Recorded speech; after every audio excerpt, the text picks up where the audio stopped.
Let's talk about watercolor paint palettes. This paint palette is my absolute favorite paint palette of all times. This thing is huge. Look. So I'll take my liquid tube paint and I will squeeze it right into each one of these little compartments by the color that I have it assigned to. And then I let it dry. So I squeeze it in, I let this dry, and then I can create and mix all my colors in here in the middle. And this center palette is so big and amazing for mixing paints. So this is all dry, and then all I have to do is take my spray bottle. I just keep one of these handy next to me, and I spray this down and then give it like 2 minutes, and then it is completely reactivated and ready to go for my painting. So if you are looking for a really awesome paint palette, this is like the one to get. This is the absolute best one there is on the market. Here I have a ruler to show you. This is 12 inches, and it is actually over 12 inches in a square. The center area is 9 inches. Nice and flat. This is a ceramic. And so the paint works really well. Sometimes with plastic or metal, the paint like pools in like a really kind of strange way. When you're putting this on here in the center, look how creamy and amazing that is because it's on a ceramic plate. But now let me show you what it's like on a metal plate. So this is a metal palette. And when you do, look at how it separates. It doesn't blend really great. And here's a plastic one.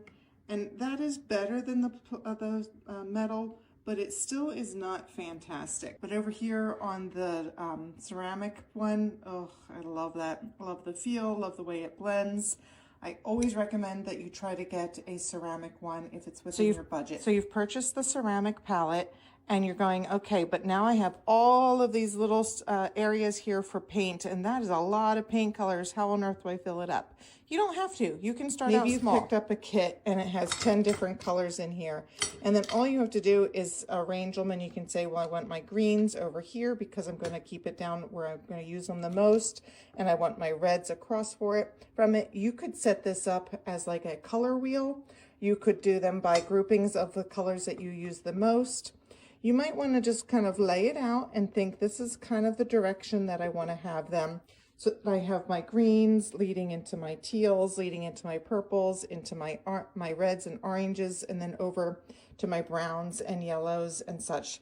So that's kind of the way I did it. So as you look over here, you're going to see that that is my concept, but you set up yours the way you want to. I then use these corner palette spots for my favorite colors of brown. It's like a sepia, and then a dark black. And then I use over here for a white and like a creamy color. And I also put some other colors in here that I don't use as often, but I like to play around with them. So if you are looking for a palette, this is absolutely the best one. They are heavy. They're very, very heavy. They're very heavy duty, thick ceramic. But it came packaged great for me, and I cannot wait to show you more with this palette. I've been using this one for probably 3 years, and I love it. So highly recommend that one. Go ahead and get yourself one. Treat yourself. You're going to be so happy you did.